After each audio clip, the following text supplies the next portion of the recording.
ETV ప్రేక్షకులకి నమస్కారం. Triple X intelligence of సుమస్సు కార్యక్రమానికి స్వాగతం. ఈనాడు సుమస్సు కార్యక్రమంలోని గ్రహఫల మంచంలో గ్రహాల యొక్క స్థితిగతులు, వాటి యొక్క శుభాశుభ ఫలితాల గురించి పరిశీలిద్దాం.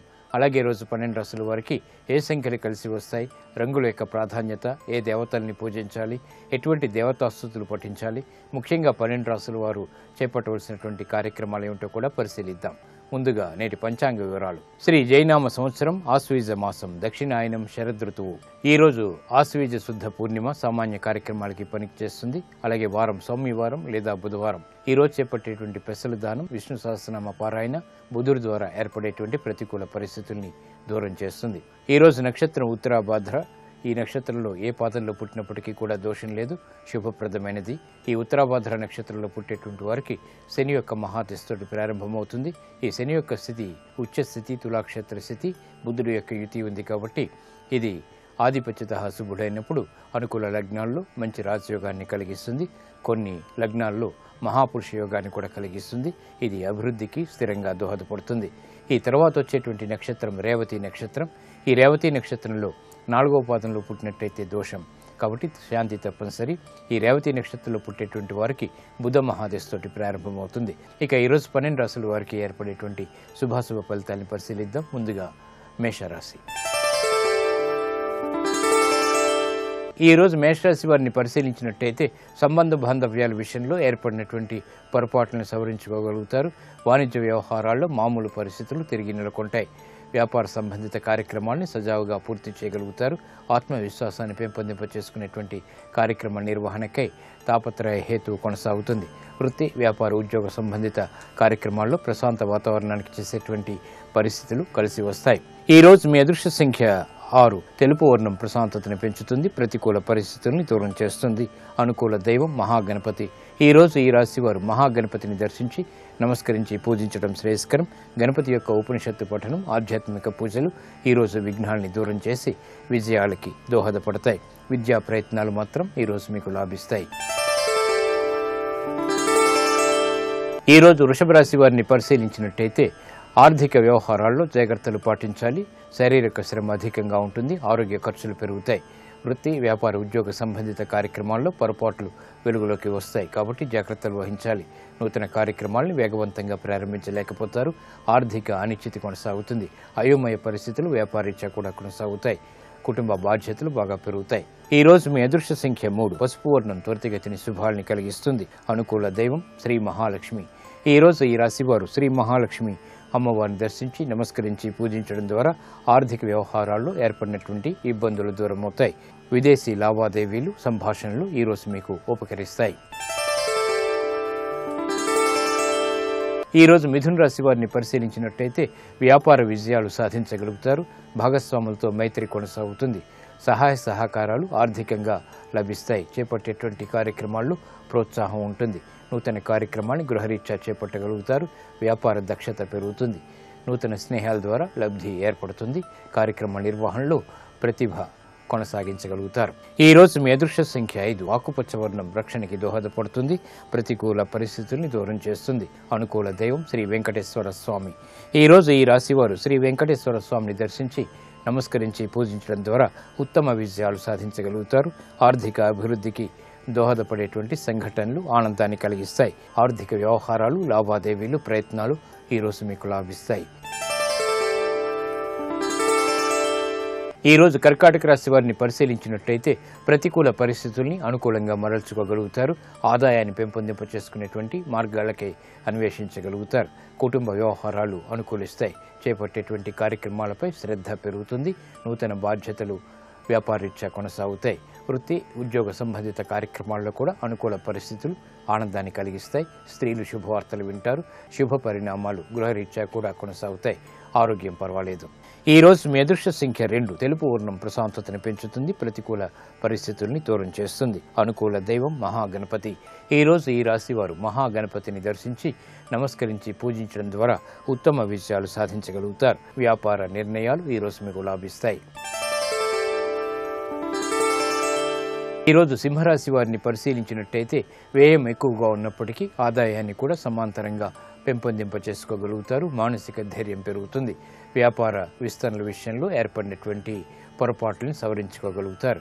వృత్తి ఉద్యోగ సంబంధిత కార్యక్రమాల్లో ఎదుగుదలకై చేసేటువంటి ప్రయత్నాలు కలిసి వస్తాయి. నూతన బాధ్యతలు పెరుగుతాయి. అయినప్పటికీ సక్రమ నిర్వహణ కొనసాగుతుంది. ఉద్యోగ సంబంధిత కార్యక్రమాల్లో ప్రశాంతత కొనసాగుతుంది. గృహ సంబంధిత కార్యక్రమాలు అనుకూలిస్తే విద్యా సంబంధిత వ్యవహారాలు కూడా లాభిస్తాయి. ఈ రోజు మీ అదృష్ట సంఖ్య 3. పసుపు వర్ణం త్వరితగతిని శుభాన్ని కలిగిస్తుంది. ఆరోగ్య రక్షణకి దోహదపడుతుంది. ఆర్థిక అభివృద్ధికి దోహదపడుతుంది. అనుకూల దైవం ఈశ్వరుడు.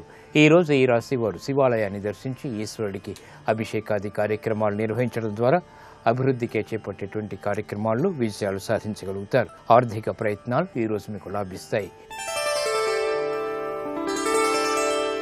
ఈ రోజు కన్యా రాశి వారిని పరిశీలించినట్టయితే ఆరోగ్య విషయంలో జాగ్రత్తలు పాటించాలి. అయోమయ పరిస్థితులు ఆర్థికంగా ఉన్నప్పటికీ నెట్టుకు రాగలుగుతారు.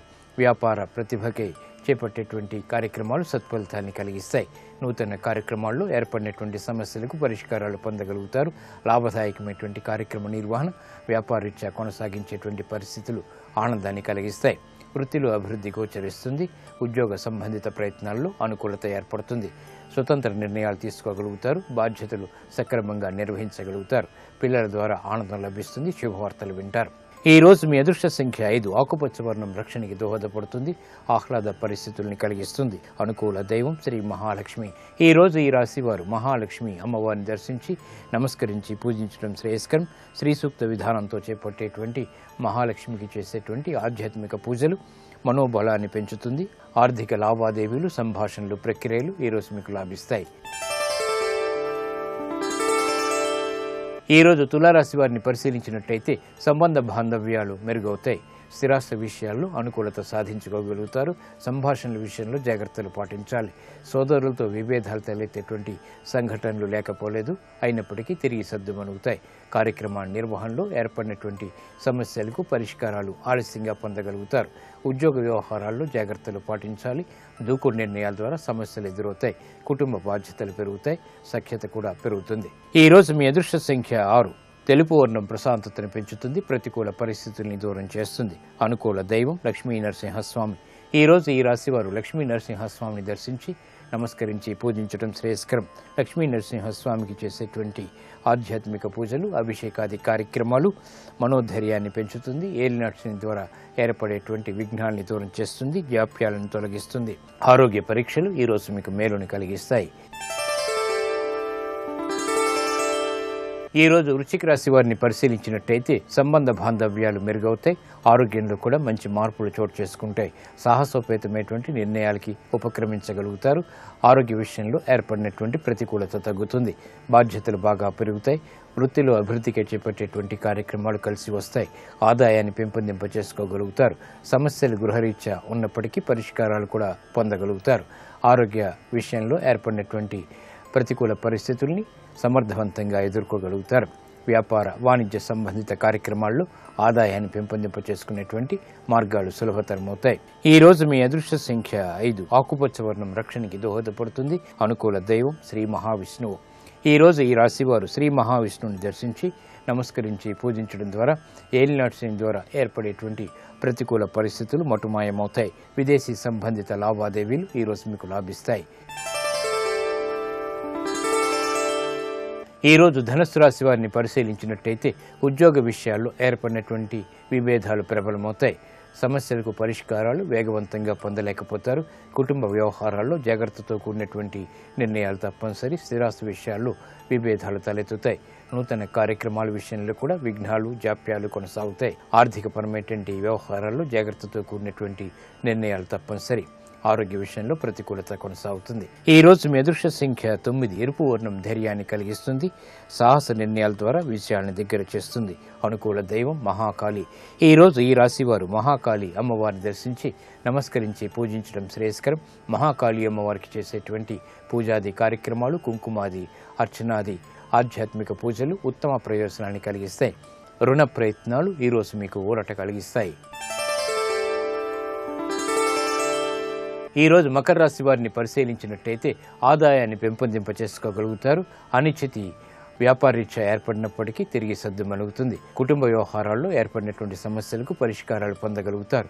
బాధ్యతలు బాగా పెరుగుతాయి. శారీరక శ్రమ అధికంగా ఉంటుంది. వృత్తిలో అభివృద్ధికి చేపట్టేటువంటి కార్యక్రమాలు సత్ఫలితాలని కలిగిస్తాయి. నూతన వస్తు ప్రాప్తి లేకపోలేదు. ఆర్థికపరమైనటువంటి వ్యవహారాల్లో ఏర్పడినటువంటి సమస్యలు దూరమవుతాయి. నూతన కార్యక్రమాలకి గృహరీత్యా శ్రీకారం చుట్టగలుగుతారు. శుభవార్తలు వింటారు. ఆనందకర పరిస్థితులు అన్ని రంగాల వారికి దగ్గరవుతాయి. ఈ రోజు మీ అదృష్ట సంఖ్య 9. ఎరుపు వర్ణం ధైర్యాన్ని కలిగిస్తుంది. సాహస నిర్ణయాల ద్వారా విజయాన్ని దగ్గర చేసుకోగలుగుతారు. అనుకూల దైవం ఈశ్వరుడు. ఈ రోజు ఈ రాశి వారు శివాలయాన్ని దర్శించి ఈశ్వరుడికి అభిషేకాది కార్యక్రమాలు నిర్వహించడం ద్వారా సంబంధ బాంధవ్యాల్లో అనువైనటువంటి మార్పులు, తద్వారా విజయాలు చేకూరుతాయి. వ్యాపార నూతన ఒప్పందాలు ఈ రోజు మీకు లాభిస్తాయి. ఈ రోజు కుంభరాశి వారిని పరిశీలించినట్టయితే వ్యాపార వ్యవహారాల్లో చిరు సమస్యలు తలెత్తుతాయి. ప్రయాణాల విషయంలో జాగ్రత్తలు పాటించాలి. రాజకీయపరమైనటువంటి అంశాల్లో సమస్యలు జటిలమవుతాయి. నూతన నిర్ణయాలు తీసుకోలేకపోతారు. స్వతంత్ర నిర్ణయాల ద్వారా సమస్యలు ఎదురవుతాయి. కార్యక్రమ నిర్వహణలో పొరపాట్లు దొరికేటువంటి సంఘటనలు లేకపోలేదు. ప్రయాణాల విషయంలో జాగ్రత్తలు పాటించాలి. స్థిరాస్తి విషయాల్లో కూడా ప్రతికూల పరిస్థితులు విస్మయాల్ని కలిగిస్తాయి. ఈ రోజు మీ అదృష్ట సంఖ్య 5. ఆకుపచ్చ వర్ణం రక్షణకి దోహదపడుతుంది. ప్రతికూల పరిస్థితుల్ని దూరం చేస్తుంది. అనుకూల దైవం లక్ష్మీ నరసింహస్వామి. ఈ రోజు ఈ రాశి వారు లక్ష్మీ నరసింహస్వామిని దర్శించి నమస్కరించి పూజించడం ద్వారా ఉత్తమ ప్రయోజనాలు సాధించగలుగుతారు.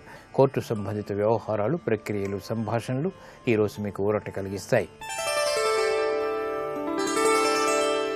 ఈ రోజు మీనరాశి వారిని పరిశీలించినట్టయితే ప్రతికూల పరిస్థితుల్ని అనుకూలంగా మరల్చుకోగలుగుతారు. ఆలోచన సంపత్తి పెరుగుతుంది. ఆర్థిక బలం చేకూరుతుంది. పిల్లల ద్వారా ఆనందం లభిస్తుంది. విదేశీ సంబంధిత వ్యవహారాలు కూడా అనుకూలిస్తాయి. సాహస నిర్ణయాలకి ఉపక్రమించగలుగుతారు. కార్యసిద్ధి అన్ని రంగాల వారికి కూడా ఏర్పడుతుంది. వినోదాల్లో పాల్గొంటారు. ఆనందకర సంఘటనలు వృత్తిరీత్యా, వ్యాపారీత్యా చోటు చేసుకుంటాయి. ఉద్యోగ వ్యవహారాల్లో ప్రశాంతత కొనసాగుతుంది. ఆరోగ్యం పదిలం. ఈ రోజు మీ అదృష్ట సంఖ్య 2. తెలుపు వర్ణం ప్రశాంతతని పెంచుతుంది. ఆహ్లాద పరిస్థితుల్ని ఆహ్వానిస్తుంది. అనుకూల దైవం దక్షిణామూర్తి. ఈ రోజు ఈ రాశి వారు దక్షిణామూర్తిని దర్శించి నమస్కరించి పూజించడం శ్రేయస్కరం. దక్షిణామూర్తి స్వామికి చేసేటువంటి ఆధ్యాత్మిక పూజలు చంద్రకేతువుల ద్వారా ఏర్పడేటువంటి ఆలోచన దోషాలని పోగొడుతుంది. ఆలోచన సంపత్తిని పెంపొందింపచేస్తుంది. విద్యా విషయాలు ఈ రోజు మీకు లాభిస్తాయి. నమస్కారం. ఈనాటి శుభమస్తు కార్యక్రమంలో ఆరోగ్యం ఆయుర్వేదం శీర్షికన చెవిలో చీము కారే సమస్యకి ఆయుర్వేదంలో ఉండేటువంటి పరిష్కారాల గురించి తెలుసుకుందాం. సామాన్యంగా ఈ సమస్య ఏంటంటే చిన్న వయసులో ఎక్కువగా వస్తూ ఉంటుంది. చెవిలోంచి చీము కారడం, చెవి పోటు రావడం అనేటువంటిది చిన్న వయసులో ఎక్కువగా ఉంటూ ఉంటుంది. మామూలుగా ఏంటంటే మనకి చెవి లోపల ముక్కుతోటి ఒక కనెక్షన్ ఉంటుంది. అంటే ముక్కులో కానీ ఏదైనా ఇన్ఫెక్షన్ వచ్చినా, ముక్కుకి బాగా జలుబు చేసినా దాని ద్వారా వచ్చినటువంటి ఇన్ఫెక్షన్ లోపల నుంచి చెవి లోపలికి వెళ్తుంది. అంటే మనకి బయట కనిపించే ఈ చెవికి 3 భాగాలు ఉంటాయి. బయట చెవి, మధ్య చెవి, లోపల చెవి అని చెప్పి. ఆ లోపల చెవి వెనకాల యూస్టేషన్ ట్యూబ్ అనేటువంటి ఒక గొట్టం ఉంటుంది. ఆ గొట్టానికి ముక్కుకి ఒక కనెక్షన్ అనమాట. అందుకని ముక్కుతోటి ఏదైనా సమస్య ఉందంటే దాని ప్రభావం మనకి చెవి లోపలికి వస్తూ ఉంటుంది. ఈ చిన్నపిల్లల్లో ఇంకా ఏంటంటే స్నానం అది చేసినప్పుడు చెవిలో నీరు ఉండిపోవడం కానీ, లేకపోతే స్విమ్మింగ్ అది చేసినప్పుడు చెవిలో నీరు ఉండిపోవడం కానీ జరుగుతూ ఉంటుంది. అలాంటప్పుడు కూడా ఆ నీరు చెవిలో ఉండిపోయి ఒక ఇన్ఫెక్షన్ రావడానికి కారణం అవుతూ ఉంటుంది. మరీ చంటి పిల్లల్లో అయితే ఏంటంటే చాలామంది పాల సీసా నోట్లో పెట్టి అలా పడుకోబెట్టి ఉంచేస్తూ ఉంటారు. ఆ తాగుతూ ఉన్నప్పుడు ఆ సీసాలోంచి వచ్చినటువంటి పాలు నెమ్మదిగా కారి చెవిలోకి వెళ్తూ ఉంటాయి. అలా వెళ్ళడం వల్ల కూడా వాళ్ళకి ముందు ఎక్కువగా చెవిలో ఇన్ఫెక్షన్లు వచ్చేందుకు అవకాశం ఉంటుంది. ఇలా రకరకాల కారణాల వల్ల చెవిలో ఇన్ఫెక్షన్ వచ్చి అక్కడ చీము కారడం అనేటువంటిది ఒక సమస్యగా వస్తూ ఉంటుంది. దీన్ని నిర్లక్ష్యం చేసినట్టయితే కనుక భవిష్యత్తులో కర్ణభేరికి రంధ్రం పడేందుకు ఒక అవకాశం ఉంటుంది. అందుకని ఎప్పుడూ కూడా చెవిలో చీము వస్తే దాన్ని వెంటనే పరిష్కరించుకునేందుకు ప్రయత్నం చేయాలి. చెవిలో చీము సమస్య తగ్గించుకోవడానికి ఒక ఆయుర్వేద ఔషధ తైలాన్ని తయారు చేసుకుందాం. ఈ తైలం తయారు చేసుకోవడానికి కావాల్సినటువంటి మొట్టమొదటి వస్తువు ఏంటంటే ఇంగువ. ఇంగువకి ఇన్ఫెక్షన్లు తగ్గించేటువంటి గుణం చాలా బాగా ఉంటుంది. అలాగే నొప్పిని తగ్గించేటువంటి గుణం, ఈ చీము కారుతుంటే దాన్ని తగ్గించేటువంటి గుణం కూడా చాలా బాగా ఉంటుంది. అంటే సహజ సిద్ధంగా న్యాచురల్గా దొరికేటువంటి ఒక మంచి పెయిన్ కిల్లర్ లాగా ఇది బాగా పనిచేస్తుంది అన్నమాట. ఇంగువ చూర్ణం కనుక రెడీమేడ్గా దొరికితే చూర్ణం తీసుకురావచ్చు. లేకపోతే ఇంగువ ముక్కల్లాగా దొరికినట్టయితే కనుక దాన్ని చిన్న చిన్న ముక్కలుగా చేసి కొంచెం నేతిలో వేసి వేయించి దాన్ని పొడి చేసుకోవాలి. ఈ చూర్ణాన్ని ఒక 10 గ్రాముల పరిమాణంలో తీసుకోండి. ఓం ఆంజనేయాయ నమః. ఓం మహావీరాయ నమః. నీ మనసుకి పొంగు ఉండాలి, ఆ సంతోషం అనుభవించాలి. ఇది నాకు దొరికే అవకాశమా? ఎక్కడో విశ్వామిత్రుడికి లభించింది పడుకుంటే లేపడం, ఇన్నాళ్ళకి నాకు లభించింది అన్న పరవశం నీకుంటే ఆవలింత రాదు. ప్రపంచంలో ఏదీ దీనికన్నా ఎక్కువ కాదు. అలా కానప్పుడు నీకు ఏదైనా సరే దీనికన్నా ఎక్కువే అవుతుంది. కాబట్టి హనుమని ఏది రాముడి గురించి చెప్పు అంటే, ఇదేమిటమ్మా అకస్మాత్తుగా నేనేదో ఉంగరం ఇద్దాం ఊరడిద్దాం అని వస్తే నన్ను రాముడి గురించి చెప్పమంటామనలేదు. పరవశించిపోయాడు ఆయన. రామ కమలపత్రాక్ష. ముందు గుర్తొచ్చింది ఏమిటంటే ఆయన చూపు. అమ్మా ఏమి చూపమ్మా, ఏమి దయార్ద్ర హృదయం అమ్మా. కంటికి ఒక్కదానికే ఒక లక్షణం. ఏదో కోపం వచ్చిందనుకోండి కళ్ళల్లో తెలుస్తుంది, కానీ మిగిలిన అనేక రసములు కన్ను తప్ప మిగిలిన ఏ అవయవం కూడా వ్యక్తం చేయదు. 9 రసాలు చెప్పగలిగినది కన్ను ఒక్కటే. అందుకే శంకరాచార్యుల వారి అమ్మవారి కళ్ళు అడ్డుపెట్టి సౌందర్యలహరిలో శివే శృంగారాధ్ర తదితరజనే కుత్సనపరా సరోషా గంగాయాం గిరిశచరితే విస్మయవతి హరాహిభ్యో భీత సరసిరిహ సౌభాగ్యజనని సఖీషు స్మేరాతే మయి జనని దృష్టి సకరుణ అంటారు. నవరసములు కళ్ళల్లో కనపడతాయి. అమ్మా అసలు ఆ రామచంద్రమూర్తి కళ్ళేమిటమ్మా, ప్రసూతో పుట్టుకతో వచ్చిందమ్మా లక్షణం. అంత అందంగా ఉంటాయి ఆ కళ్ళు. అందంగా ఉండడం కాదు, అసలు ఆ చూపు అంత అందంగా ఉంటుంది. ఆయన ఇలా చూస్తే ఏదో ఊరట, ఓదార్పు. ఎంత దయతో చూస్తాడమ్మా. ఆయనేనా తల్లి, నువ్వు అంతే. ప్రసూతో నీకు అదే లక్షణం. అందుకని రామ కమలపత్రాక్ష సర్వసత్వ మనోహర. లోకంలో ఎవరైనా చూస్తే మనుష్యులు సంతోషిస్తారు. రాముడు చూస్తే మనుష్యులు కాదమ్మా సంతోషపడేది. రాముడు అలా వెళ్ళిపోతుంటే, రాముడు ఇలా చూస్తే జంతువులు పొంగిపోతాయి, చెట్లు పొంగిపోతాయి, పర్వతాలు పొంగిపోతాయి, నదులు పొంగిపోతాయి, అన్నీ సంతోషపడిపోతాయి. ఆ చూపు అంత ఆత్మతత్వంతో ఉంటుంది. కాదు, రాముణ్ణి చూస్తే పొంగొస్తుంది. అసలు రాముడు అలా వెళ్ళిపోతుంటే రాముడి వంక చూస్తే చాలు ఎంత సంతోషం వచ్చేస్తుందో. దానికి సంస్కారంతో సంబంధం లేదు, అది విచిత్రం. అవతలవాడి సంస్కారానికి రామదర్శనానికి సంబంధం ఉండదు.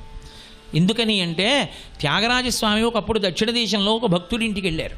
వెళ్ళి అక్కడి నుంచి వెళ్ళిపోతుంటే త్యాగరాజస్వామి వారు ఏ ఇంటికి వెళ్ళారో ఆ జమీందారు ఏదో కొంత డబ్బు తీసుకొచ్చి శిష్యుడికి ఇచ్చాడు, మీ గురువుగారికి ఇమ్మని. మీ గురువుగారికి ఇస్తే పుచ్చుకోరట, నువ్వు తీసుకుని మీ గురువుగారికి ఇంటికి వెళ్ళాకనే చంపేస్తారు, మా గురువుగారు అలా డబ్బు పుచ్చుకోరన్నారు. అంటే మీ గురువుగారికి పుచ్చుకోకపోతే మీరు శ్రీరామనవమికి కళ్యాణం చేస్తారటగా, రాముడికి ఇస్తున్నాను అన్నాడు. అంటే మా గురువుగారికి కాదు కదా, రాముడికి కదా అన్నాడు ఆయన. అవును రాముడికి. రాముడికి పుచ్చుకోనడానికి నేనెవరిని అని తీసి త్యాగరాజస్వామి వారు కూర్చునే పల్లకి బొంత కింద పెట్టాడు. త్యాగరాజస్వామి వారి పల్లకి వెళ్ళిపోతోంది. దొంగలు వస్తున్నారు అవతల నుంచి, అందరూ పారిపోతున్నారు. త్యాగరాజస్వామి వారు అన్నారు, మనం ఎందుకురా పారిపోవడం, ఏముందని పారిపోవాలి పదండి అన్నారు. అంటే శిష్యుడు అన్నాడు, మన దగ్గర ఉందండి అన్నాడు. ఏముందన్నారు, మీ బొంత కింద ఉందండి, జమీందారు గారు ఇచ్చింది పెట్టానన్నారు. ఎందుకు పుచ్చుకున్నావు అన్నాడు.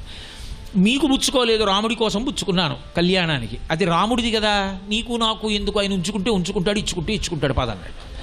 పల్లకి వెళ్ళిపోతాడు. మహాదృఢకాయులైనటువంటి 2 దొంగలు వచ్చి పల్లకి దగ్గరికి వచ్చారు. వాళ్ళు తీరా వచ్చి ఇలా చూశారు త్యాగరాజస్వామి వారి పల్లకిని, అదే పరుగు వెనక్కి తిరిగి పారిపోయారు. వాళ్ళు ఎందుకు వచ్చారో ఎందుకు పారిపోయారో ఎవరికి అర్థం కాలేదు. పల్లకి ముందుకు వెళ్ళింది, ఓ రావి చెట్టు కింద ఆగింది, చీకటి పడిపోయింది. త్యాగరాజస్వామి వారు పడుకున్నారు, తెల్లవారుధాములు లేచారు, స్నానం చేశారు, అనుష్ఠానం చేసుకుంటున్నారు. ఆ దొంగలు 2 మళ్ళీ వచ్చారు. ఏమిరా రాత్రి వచ్చి పారిపోయారు, మీకు ఏమైనా పనికి వచ్చేది ఉంటే పట్టుకుపోండి అన్నారు. అంటే వాళ్ళు అన్నారు, అందుకోసం రాలేదండి, దొంగతనం కోసం రాలేదు. రాత్రి మీ పల్లకీ దగ్గరికి వచ్చినప్పుడు నీలమేఘశ్యాముడైనటువంటి ఆజానబాహు అయిన ఒక వ్యక్తి అంత ఎత్తున నిలబడి చేతిలో కోదండం పట్టుకుని మా వంక ఇలా చూశాడు. బాణం వేసి చంపుతాడేమో అనుకున్నాం, కానీ ఏమందగాడండి. ఆ పక్కన ఎర్రటి వాడొకడున్నాడు, వాడెంత అందగాడు. చంపేస్తే చంపేశాడు, కానీ ఒక్కసారి వాళ్ళిద్దరిని చూపిద్దురు అన్నారు. అంటే త్యాగరాజస్వామి ఒరే మీకు ఐందిరా దర్శనం, నాకు అవలేదని వాళ్ళిద్దరినీ పట్టుకుని ఆయన ఏడిచారు. అది రామదర్శనం యొక్క అందం అంటే. అందుకని సర్వసత్వ మనోహర రూప దాక్షిణ్య సంపన్న. పైకి అందమైన రూపం ఉండి లోకాన్ని మోసం చేసేవాడు కాదు. పైకి ఎంత అందగాడో లోపలంత అందగాడు. అందగాడంటే లోకము యొక్క క్షేమము కోసం పాకులాడేవాడు. కాబట్టి రూప దాక్షిణ్య సంపన్న ప్రసూతో జనకాత్మజే. అమ్మా అటువంటి వాడమ్మా రాముడు అని తేజసాదిత్య సంకాశ క్షమయా పృథివీ సమః బృహస్పతి సమో బుద్ధ్యా యశసా వాసవో సమః. అమ్మ రాముడంటే ఎటువంటి వాడో తెలుసా? తేజసాదిత్య సంకాశ, సూర్యుడి యొక్క తేజస్సు ఎలా ఉంటుందో రాముడి యొక్క తేజస్సు అలా ఉంటుంది. క్షమయా పృథివీ సమః, ఈ భూమికి ఎంత ఓర్పో రామచంద్రమూర్తికి అంత ఓర్పు. క్షమయా పృథివీ సమః బృహస్పతి సమో బుద్ధ్యా, బుద్ధిలో దేవగురువు బృహస్పతితో సమానుడు. యశసా వాసవో సమః, కీర్తి యందు ఇంద్రుడితో సమానుడమ్మా. యజుర్వేద వినీతశ్చ వేదవిద్భిః సుపూజితః ధనుర్వేదే చ వేదేషు వేదాంగేషు చ నిష్ఠితః. అమ్మ రాముడు యజుర్వేదమునందు దిట్ట. యజుర్వేదం అన్నదానికి అర్థం ఏంటంటే యజ్ అంటే ఆరాధన అని. రుక్కులలో ఉండేటటువంటి గీతాలని తీసి యజ్ అంటే ఆరాధనా రూపంగా క్రతువుగా తీసుకొస్తారు. ఆ మంత్రాన్ని యజుర్వేదంలో క్రతువుగా తీసుకొస్తే దాని వలన ప్రీతి పొందినటువంటి దేవతల యొక్క అనుగ్రహ రూపంగా సమస్తమైనటువంటి రక్షణలను ఏర్పాటు చేసుకుంటారు. అందుకే రాముడికి గృహప్రవేశం చేసినప్పుడు చేసే వాస్తుహోమం దగ్గర నుంచి తండ్రికి తద్దినం పెట్టినప్పుడు ఎలా పెట్టాలో కూడా తెలుసు. తన తండ్రి చచ్చిపోయాడని తెలిస్తే తను ఏం తింటున్నాడో అది తద్దినం పెట్టాలి తప్ప తను తింటున్న దానికన్నా ఎక్కువ పెట్టకూడదు, తను తింటున్న దానికన్నా తక్కువ పెట్టకూడదు. గారపిండి ముద్దలతో తద్దినం పెట్టాడు. ఆ దక్షిణ దిక్కుకి కొసలున్న దర్భల మీద పెడితే కౌసల్య వెనక వస్తూ చూసి ఏడిచింది. నా కొడుకు గారపిండి ముద్దలు పెట్టాడంటే రాముడు గారపిండి తిని బతుకుతున్నాడనమాటని. అంతటి ధర్మాత్ముడు రాముడు.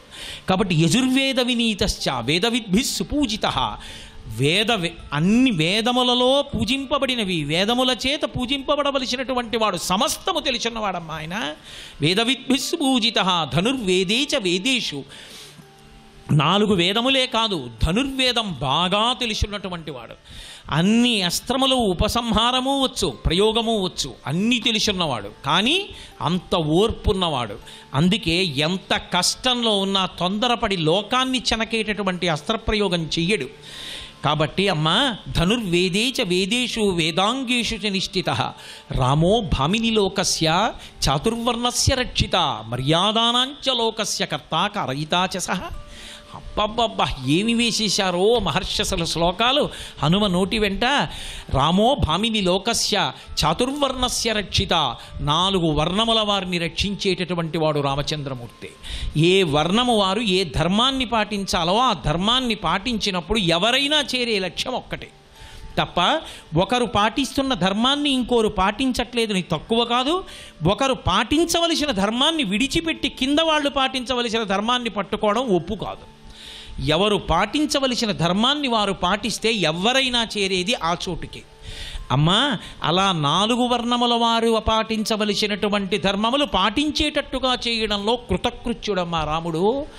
కాబట్టి తల్లి రామో భామిని లోకస్య చాతుర్వర్ణస్య రక్షిత మర్యాదానాంచ లోకస్య, మర్యాదా పురుషోత్తముడు అన్న పేరు రామచంద్రమూర్తికే ఉంది. అసలు మర్యాద అన్న మాట ఎక్కడైనా తెలుసుకోవాలి అంటే రామచంద్రమూర్తిని చూడాలి. రాముడు ఎంత గొప్పవాడు అంటే అసలు నోరు విప్పి మాట్లాడు కొంతమంది దగ్గర. ఎవరి దగ్గర మాట్లాడడు అంటే సీతమ్మ తల్లి గొప్పగా చెప్పుకుంది అనసూయమ్మతో. మా ఆయనమ్మ కొన్ని చోట్ల మాట్లాడ్డు. ఎక్కడ మాట్లాడ్డో తెలుసా? ఆశ్రమాలలో గురువుల దగ్గర ఆడవాళ్ళ దగ్గర ఎక్కువ మాట్లాడ్డు. చాలా తక్కువ మాట్లాడతాడు. గురువు దగ్గర వినాలి తప్ప గురువుకి మనం చెప్పకూడదు. అందుకని వింటాడంతేనమ్మా. విశేషేణ ఆశ్రమస్తస్య సమీపే స్త్రీజనస్య చ అని చెప్పుకుంది ఆవిడ. మహానుభావుడు. అసలు మర్యాద అన్న మాట రాముడి విషయంలో ఎలా ఉంటుందో చూడాలి అంటే ఆయన గురువుగారి దగ్గరికి వెళ్ళి మాట్లాడేటప్పుడు మీరు చూడాలి. విశ్వామిత్రుడు ఆయన్ని ఒకానొకప్పుడు కబురు చేశాడు. మారీచ సంహారం చేసిన తర్వాత మారీచుడిని ఓడించి ఆ సుబాహుని వాళ్ళని తాటకని సంహరించిన తర్వాత కబురు చేస్తే అప్పటికి దేవతలందరూ కూడా పూజించారు రాముడిని. వచ్చాడు. వచ్చి గురువుగారి దగ్గర నిలబడి నమస్కారం చేసి ఒక మాట అంటాడు. గురువుగారు మేము అంటే అప్పటికి రాక్షస సంహారం చేశాడు కాబట్టి రాముడు గొప్పవాడన్న అతిశయ భావం ఏమైనా రాముడిలో ఏర్పడిందని విశ్వామిత్రుడు అనుకుంటున్నాడేమో. ఎప్పటికైనా నేను ఎంత గొప్పవాణ్ణైనా గురోచ్ఛిష్టం మీ అనుగ్రహంతో పెద్దవాణ్ణి అయ్యాను. మీకన్నా గొప్పది నాకు ప్రపంచంలో లేదు. అందుకే గురువు అంటే గురువు ముందు లఘువు, చిన్నవాళ్ళు ఎవరైనా. సర్వం శ్రీ ఉమామహేశ్వర పరబ్రహ్మార్పణమస్తు. స్వస్తి. వానరోహం మహాభాగే దూతో రామస్య ధీమత. బుద్ధిమంతుడైన రామచంద్రమూర్తి యొక్క దాసాన దాసుణ్ణమ్మా. నేను అదిగో రామచంద్రమూర్తి పనుపున రామనామాంకితమైనటువంటి ఉంగరాన్ని తీసుకొచ్చాను. తల్లి, ఈ ఉంగరాన్ని తీసుకుని నీ దుఃఖాన్ని విడిచిపెట్టు. అమ్మా, నేను చెప్తున్నాను, ఇవ్వాల్టితో నీ దుఃఖమంతా సమసిపోయింది. ఈ చెవిలో చీము సమస్య రాకుండా ఉండాలంటే ఏంటంటే, ఎప్పుడు కూడా చెవి లోపలికి నీరు వెళ్లకుండాను, లేకపోతే నీరు ఏదైనా ఉందంటే, అంటే స్నానం చేసిన తర్వాత నీరు ఉంటే కనుక నెమ్మదిగా మెత్తటి బట్టతోటి తుడిచేసుకోవాలన్నమాట. అలాగే చిన్నపిల్లలకు కూడా ఎప్పుడు కూడా పాల సీసా నోట్లో పెట్టి పడుకోబెట్టడం అనేటువంటి అలవాటు చేయకుండా ఉండాలి. అలా చేయడం వల్ల కూడా భవిష్యత్తులో వాళ్ళకి సమస్యలు వచ్చేందుకు అవకాశం ఉంటుంది. అలాగే ఈ సమస్య తగ్గించుకోవడానికి మనం ఒక ఔషధం తయారు చేసుకుంటూ ఇంగువ చూర్ణం గురించి చెప్పుకున్నాం కదా. ఆ తర్వాత కావాల్సినటువంటి మూలిక ఏంటంటే సొంఠి. ఈ సొంఠి కూడా ఒక న్యాచురల్ పెయిన్ కిల్లర్ లాగా, అంటే ప్రకృతిలో సహజంగా నొప్పిని తగ్గించేటువంటి గుణం ఉన్నటువంటి ఒక మూలిక అన్నమాట. అలాగే దీనికి ఇన్ఫెక్షన్ తగ్గించేటువంటి గుణం కూడా చాలా బాగా ఉంటుంది. సొంఠి కొమ్మును తీసుకుని దాన్ని చిన్న చిన్న ముక్కలుగా చేసి కొంచెం నేతిలో వేసి వేయించి ఆ తర్వాత దాన్ని చూర్ణంలా చేసుకోవాలి. ఈ చూర్ణాన్ని కూడా ఇందాక మనం ఇంగు తీసుకున్నట్టుగానే 10 గ్రాముల పరిమాణంలోనే తీసుకోండి. ఇంకా ఇది ఔషధ తైలం తయారు చేసుకోవడానికి మనకు కావాల్సినటువంటిది ఆవ నూనె. ఈ ఆవ నూనె కూడా సహజంగానే నొప్పిని తగ్గించేటువంటి ఒక మంచి ద్రవ్యం అన్నమాట. మామూలుగా కూడా కొంచెం గోరువెచ్చటి ఆవ నూనెని కనుక మసాజ్ చేస్తే ఎక్కడైనా నొప్పి ఉన్నప్పుడు ఆ నొప్పి తగ్గడానికి సహాయపడుతూ ఉంటుంది. అలాగే ఈ చెవిలో వచ్చేటువంటి ఇన్ఫెక్షన్లు తగ్గడానికి మనకి ఆవ నూనె కూడా చాలా బాగా ఉపయోగపడుతుంది. సుమారుగా ఒక 40 మిల్లీలీటర్ల పరిమాణంలో ఆవ నూనెని తీసుకుని ఈ ఆవ నూనెను కొంచెం వెచ్చబెట్టి అందులో మనం ఇందాక తీసుకున్నటువంటి ఇంగువ, ఆ తర్వాత సొంఠి, ఆ చూర్ణాలను కూడా వేసి కొంతసేపు కాగనివ్వాలి. కొంతసేపు కాగిన తర్వాత దాన్ని తీసి దించేసుకొని వడపోసి ఉంచుకొని అది చెవిలో చుక్కలుగా వేసుకోవడానికి ఔషధంగా వాడుకోవాలి. అంటే చెవిలో చీము వస్తున్నప్పుడు ఏంటంటే ఆ చెవిలో ఈ ఔషధాన్ని ఒక 4 చుక్కల పరిమాణంలో ఉదయం సాయంత్రం కూడా వేసుకుని కొంచెం దూదితో మూసుకుంటూ ఉన్నట్టయితే కనుక ఈ చెవిలో చీము సమస్య తగ్గడానికి ఈ ఔషధం బాగా సహాయపడుతుంది. మరికొన్ని అనారోగ్య సమస్యలు, వాటికి ఉండేటువంటి ఆయుర్వేద పరిష్కారాల గురించి రేపటి శుభమస్తులో తెలుసుకుందాం.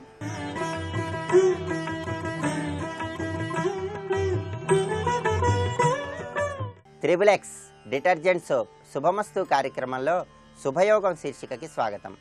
ఈ శీర్షికన రత్నధారణ ప్రయోజనాలు అనే అంశం గురించి పరిశీలిద్దాం.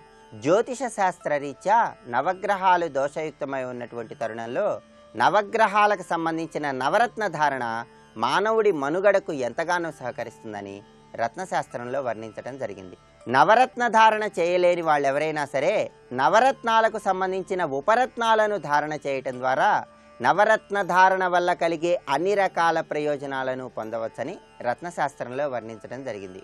జ్యోతిష శాస్త్రరీత్యా రవిగ్రహం దోషయుక్తమై ఉన్నటువంటి తరుణంలో రవికి సంబంధించినటువంటి కెంపుకు ఉపరత్నమైనటువంటి రక్తమణిని ధారణ చేయటం ద్వారా రవిగ్రహ సంబంధమైనటువంటి సర్వదోషాలను తొలగింపజేసుకోవచ్చని రత్నశాస్త్రంలో వర్ణించడం జరిగింది. ఈ రక్తమణినే ఆంగ్ల పరిభాషలో గార్నెట్ అనే పేరుతో పిలుస్తారు.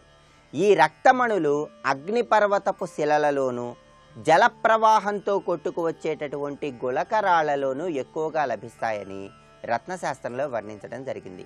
వీటిని ఇసుక రాళ్లకు సంబంధించినటువంటి రత్నాలుగా చెప్పుకోవచ్చు. ఆంగ్ల పరిభాషలో రకరకాలైనటువంటి రక్తమణులను, వాటి వల్ల కలిగేటటువంటి ప్రయోజనాలను చాలా చక్కగా రత్నశాస్త్రంలో వర్ణించారు. రక్తమణులను ఆంగ్ల పరిభాషలో ఆల్మెండైన్ గార్నెట్, యాండ్రడైట్ గార్నెట్, గ్రీన్ గార్నెట్, పైరోప్ ఇలా రకరకాల పేర్లతో పిలుస్తారు. ఆల్మెండైన్ గార్నెట్ అని పిలువబడేటటువంటి రక్తమణిని ధారణ చేయటం ద్వారా మనోవిచారం, హృదయ సంబంధమైనటువంటి సర్వ బాధలు కూడా తొలగించబడి మానసిక ప్రశాంతత ఏర్పడుతుంది. అదేవిధంగా యాండ్రడైట్ గార్నెట్ అనేటటువంటిది ముదురు ఎరుపు రంగులో కానీ పసుపు రంగు కాంతితో కలిసి కానీ మనకు లభ్యపడుతుంది. దీన్ని ధారణ చేయటం ద్వారా ఉద్యోగ వ్యాపారాలలో చక్కటి పురోభివృద్ధిని సాధించడంతో పాటుగా సంతానం లేని వారికి చక్కటి సంతానాన్ని కలిగింపజేయటానికి కూడా ఇది ఎంతగానో తోడ్పడుతుంది. రక్తమణిని ధారణ చేయటం ద్వారా ప్రత్యేకంగా ఎటువంటి ప్రయోజనాలు కలుగుతాయి అనే విషయాన్ని పరిశీలించినట్లయితే ఉద్యోగంలో ఉన్నతిని పొందటానికి, ఉద్యోగంలో ప్రమోషన్లను పొందటానికి, పై అధికారుల యొక్క పరిపూర్ణమైనటువంటి అండదండలు సహాయ సహకారాలు పొందటానికి రక్తమణి ధారణ ఎంతగానో ఉపకరిస్తుంది. అదేవిధంగా విద్యార్థులకు విద్యలలో విశేషంగా రాణించటానికి, వ్యాపారస్తులు ఎవరైనా సరే వ్యాపార రంగంలో చక్కటి పురోభివృద్ధిని సాధించటానికి రక్తమణి ధారణ ఎంతగానో ఉపయోగపడుతుంది. రాజకీయ రంగంలో అత్యున్నత ఫలితాలను సాధించటానికి కూడా రవిగ్రహానికి సంబంధించినటువంటి ఈ రక్తమణి ధారణ ఎంతగానో సహాయపడుతుంది. కోర్టు వ్యవహారాలలో ప్రతికూలతలను తొలగింపజేసుకొని కోర్టు వ్యవహారాలలో విజయాన్ని పొందటానికి, సంగీతం, కళ, కవిత్వాలలో విశేషంగా రాణించటానికి కూడా రక్తమణి ధారణ చాలా చక్కగా ఉపయోగపడుతుంది. అదేవిధంగా ఆరోగ్యపరంగా పరిశీలించినట్లయితే హిస్టీరియా, మోకాళ్ళ నొప్పులు, చర్మ వ్యాధులు, నిద్రలేమి, దంతవ్యాధులు, అపస్మారము, చెవుడు మొదలైనటువంటి అనారోగ్య సమస్యల నుండి సులభంగా బయటపడటానికి కూడా రవిగ్రహానికి సంబంధించినటువంటి రక్తమణి ధారణ చాలా చక్కగా ఉపయోగపడుతుంది. మరి ప్రత్యేకంగా ఈ రక్తమణిని ఎవరు ధరించాలి అనే విషయాన్ని పరిశీలించినట్లయితే నక్షత్రాల రీత్యా కృత్తిక, ఉత్తర, ఉత్తరాషాఢ నక్షత్రాలలో జన్మించిన వారు, సంఖ్యాశాస్త్ర రీత్యా 1 అదృష్ట సంఖ్యగా కలిగిన వారు రక్తమణిని ధారణ చేసినట్లయితే చక్కటి సత్ఫలితాలను పొందవచ్చు. మొట్టమొదటిసారిగా రక్తమణిని ధారణ చేయాల్సినటువంటి తరుణంలో ఏదైనా ఆదివారం నాడు సూర్యుడి యొక్క దేవాలయంలో కానీ, ఏదైనా బుధవారం నాడు విష్ణుమూర్తి యొక్క దేవాలయంలో కానీ పూజలో రక్తమణిని ఉంచి ఆ తర్వాత ధారణ చేసినట్లయితే చక్కటి సత్ఫలితాలను పొందవచ్చు. రక్తమణిని ఆదివారం నాడు సూర్యుడి విగ్రహం దగ్గర ఉంచి ఎర్రటి పుష్పాలతో పూజించి, లేదా బుధవారం నాడు విష్ణుమూర్తి ఆలయంలో విష్ణువు చిత్రపటం దగ్గర ఉంచి సుగంధభరితమైనటువంటి పుష్పాలతో ఆరాధన చేసి ఆ తర్వాత ధారణ చేసినట్లయితే చక్కటి సత్ఫలితాలను పొందవచ్చు. తండ్రితో ఉన్నటువంటి ఎటువంటి విభేదాభిప్రాయాలనైనా సులభంగా తొలగింపజేసుకోవటానికి, శత్రువులను సైతం మిత్రులుగా మార్చుకోవటానికి రవిగ్రహానికి సంబంధించినటువంటి రక్తమణిని ధారణ చేసినట్లయితే ప్రతి ఒక్కరూ కూడా ఉద్యోగ వ్యాపారాలలో, ఆర్థిక వ్యవహారాలలో చక్కటి పురోభివృద్ధిని సాధించడానికి ఆస్కారం ఎంతగానో ఉంది. ఇంకా రత్నధారణకు సంబంధించిన మరిన్ని ఆసక్తికరమైన విశేషాంశాలను గురించి వచ్చే బుధవారం శుభమస్తు కార్యక్రమంలో శుభయోగం శీర్షికన తెలుసుకుందాం. రేపటి శుభమస్తు కార్యక్రమంలో శుభయోగం శీర్షికన కళలు, వాటి ఫలితాలు అనే అంశం గురించి పరిశీలిద్దాం.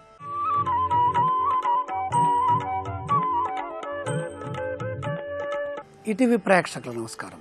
ట్రిప్లెక్స్ డిటర్జెంట్ సోప్ శుభమస్తు కార్యక్రమంలో నక్షత్ర యోగానికి స్వాగతం. అశ్విని నక్షత్రం 4వ పాదంలో జన్మిస్తే దీని పేరు ధర్మాంశ అంటారు. ధార్మిక చింతన అధికంగా ఉంటుంది. మానసిక శక్తి విశేషంగా కలిగి ఉంటారు. విచక్షణ యుక్తులై ఉంటారు. విచక్షణా జ్ఞానం అపారంగా ఉంటుంది. దైవచింతన, ధార్మిక బుద్ధి, ధార్మిక సంస్థలలో సమర్థవంతంగా పనిచేయటము, దైవ సంబంధమైనటువంటి సంస్థలలో, దేవాలయాలు, దేవతా సంబంధమైనటువంటి రంగాలలో రాణించడం, అలాగే నిత్యకర్మలపై, నిత్యకర్మానుష్ఠానంపై ఆసక్తి కలిగి ఉంటారు. పైకి సౌమ్యులుగా కనిపించినా కూడా చైతన్యవంతమైనటువంటి ఆలోచనలు ఉంటాయి. చురుకైనటువంటి బుద్ధి ఉంటుంది. తొందరగా పనులు చేసుకోవాలి అనేటటువంటి ఆలోచన కూడా కలిగి ఉంటారు. అంతేకాకుండా తృప్తి అనేది ఉండదు. మనస్సుకు నచ్చిన పని చేసినప్పుడు మాత్రమే వాళ్ళు తృప్తిగా ఉంటారు. చాలా సున్నితమైనటువంటి మనస్తత్వాన్ని కలిగి ఉంటారు. వారు చేసే పనిలో చిన్న పొరపాటు జరిగినా కూడా వారు సహించలేరు, ఇష్టపడరు. ధార్మిక చింతన అధికంగా ఉండటం ద్వారాగా ప్రతి పని ధర్మబద్ధంగా ఉండాలి, అందరూ ధర్మ నిరతితో ఉండాలి అని భావన చేస్తుంటారు. తొందరగా అందరినీ నమ్మేటటువంటి అవకాశం కూడా ఉన్నది. ఏ పనినైనా సరే, ఎలాగైనా సరే, ఎవరి చేతనైనా సరే చేయించుకోవాలి, అలాగే తెలుసుకోవాలి అనేటటువంటి తృష్ణ కూడా ఉంటుంది ఈ 4వ పాదంలో వల్ల. ముఖ్యంగా చంద్రుడు అంశ ఈ 4వ పాదంలో ఉండటం ద్వారాగా ఏం జరుగుతుంది అంటే చంద్రబలం ప్రధానంగా చూడబడుతుంది. కేతువుకి చంద్రుడికి అవినాభావ సంబంధం తక్కువగా ఉన్నది కాబట్టి చిన్న పొరపాటు జరిగినా కూడా భయం కలుగుతూ ఉంటుంది. తను సమర్థవంతంగా నిర్వర్తించగలుగుతానో లేదో అనేటటువంటి అపనమ్మకం కూడా వస్తూ ఉంటుంది. ఇతరుల యొక్క సహాయ సహకారాలు చాలా అవసరము, పెద్దలు చెప్పేటటువంటి మాటలకి ఎక్కువగా ప్రభావితులవుతూ ఉంటారు. స్నేహితులు అధికంగా ఉంటారు. విశేషంగా అందరిని నమ్ముతారు. ప్రేమపూర్వకమైనటువంటి భావజాలం అధికంగా ఉంటుంది. 4వ పాదం వారు కానీ 3వ పాదం వారు కానీ ఎవరినైనా సరే ఇష్టపడ్డారంటే తొందరగా మరిచిపోవటం కూడా చాలా కష్టం. తల్లిదండ్రుల యందు ఇష్టము, అభిమానము, ప్రేమ, అనురాగము, ఆదరాభిమానములు, అందరినీ గౌరవించటం, అందంగా ఉండటం, ఇవన్నీ కూడా కనపడుతున్నాయి. ఒకసారి మనం ఈ రాశి యొక్క స్వరూప స్వభావ లక్షణాలని పరిశీలిస్తే ప్రియభూషణ స్వరూప శుభగో దక్షో అశ్వినీషు మతిమాంశ్చ, బుద్ధిమంతులై, జ్ఞానవంతులై, యోగవంతులై, రూపవంతులై, శ్రేష్టమైనటువంటి శక్తిని కలిగి ఉన్నారు అశ్విని నక్షత్ర జాతకులు. చురుకుతనము వీరికున్నటువంటి గొప్ప ఆయుధము, వీరికున్న బలము, బుద్ధి బలము, ఎటువంటి పనినైనా సరే సమర్థవంతంగా చేయగలిగినటువంటి శక్తియుక్తులు కలిగి ఉన్నాయి. ముఖ్యంగా ఆరాధించవలసినటువంటి దైవము సూర్య భగవానుడు, ఈశ్వరుడు. ఈ ఈశ్వరుణ్ణి, సూర్యుణ్ణి ధ్యానించడం ద్వారాగా చంద్ర సంబంధమైనటువంటి అంశలో 4వ పాదం ఉన్నది కాబట్టి, ఇది ధర్మాంశ కాబట్టి ధార్మికమైన శక్తి ఆత్మస్వరూప జ్ఞానంతో అలవడుతుంది కనుక సూర్యారాధన వల్ల, గాయత్రీ మంత్ర ఉపాసన బలం వల్ల, దుర్గాదేవి యొక్క ఆరాధన వల్ల మరింత విలువైన ఉపయోగకరమైనటువంటి పనులు చేసి శాంతమూర్తులై గొప్పవారుగా వెలుగొందుతారు. చతుర్థ పాదంలో జన్మించిన వారి యొక్క లక్షణాలను కనుక పరిశీలిస్తే అనేక శాస్త్రాలని నేర్చుకోవాలి అనేటటువంటి ఆశయము, తపన ఎక్కువగా ఉంటుంది. ఇందులో స్థిరత్వం అధికంగా ఉంటుంది. ప్రధానంగా పరిశోధనా రంగాలు, అలాగే సైన్స్ రంగము బాగా కనపడుతోంది. జలోద్భవములు, నీటితో సంబంధించినటువంటి వృత్తులు, దూరదేశాలకు వెళ్ళి జీవించడం, ఇవన్నీ కూడా వీరి యొక్క 4వ పాదం యొక్క లక్షణాలుగా కనపడుతున్నాయి. పెద్దగా ఆశలుండవు. కష్టాలను, సుఖాలను ఒకే విధంగా చూస్తారు. దైవభక్తి, జ్ఞానము, ఉదార స్వభావము, తరచూ వారి యొక్క ఆలోచనలు మార్పు చెందుతూ ఉండటము, కాలానికి అనుగుణంగా మారేటటువంటి స్వరూప స్వభావ లక్షణాలు కలిగి ఉండటము, ముఖ్యంగా ఉత్సాహము, ఉత్సాహంతో పాటు కొన్ని విషయాల్లో మొండితనము, ఎక్కువసేపు విశ్రాంతి తీసుకోవాలి, ప్రశాంతంగా ఉండాలి అనే భావనలు కలిగి ఉంటాయి. రేపటి శుభమస్తు కార్యక్రమంలో భరణీయ నక్షత్రం యొక్క స్వరూప స్వభావాలు ఏ విధంగా ఉంటాయి, అలాగే భరణీయ నక్షత్రం వారి యొక్క భవిష్యత్తు ఎలా ఉంటుందో తెలుసుకుందాం. ఇప్పుడు ఆరోగ్యం యోగా అనే శీర్షికన అనారోగ్య సమస్యల నివారణకే ఉపకరించే కొన్ని యోగాసనాలని పరిశీలన చేద్దాం. చెవిపోటు నివారణకు, పాక్షికమైన చెవుడు నివారణకు ఉపకరించే భ్రామరీ ప్రాణాయామం. చెవిపోటు రావడానికి వివిధ కారణాలు ఉండవచ్చు. ముఖ్యంగా దీర్ఘకాలం జలుబు, దగ్గుతో బాధపడేవారికి చెవిపోటు వస్తుంది. సైనస్ వల్ల చెవిలో పిన్నీసులు, చెంపపిన్నులు, పుల్లలు వంటి పెట్టి గులిమి తీసే ప్రయత్నం చేయటం వల్ల కూడా చెవిపోటు రావచ్చు. కర్ణభేరి దెబ్బతినటం వల్ల కూడా చెవిలో నొప్పి తలెత్తవచ్చు. చెవిపోటు నివారణకు భ్రామరీ ప్రాణాయామం చక్కగా ఉపకరిస్తుంది. కుడి చేతి చూపుడు వేలును కుడి చెవిలో, ఎడమ చేతి చూపుడు వేలుని ఎడమ చెవిలో ఉంచాలి. మిగతా వేళ్లను దగ్గరగా చేర్చి గుప్పిట మూయాలి. నోరు, పెదవులు గట్టిగా బిగించి మూసి ఉంచాలి. ఈ స్థితిలో ముక్కు, నోటి ద్వారా అంటూ భ్రమణంలా ధ్వని చేయాలి. ఈ ధ్వని ప్రకంపనల వల్ల చెవిలో ఏర్పడే లోపాలు తొలగి చెవిపోటు, పాక్షిక చెముడు నివారణమవుతుంది.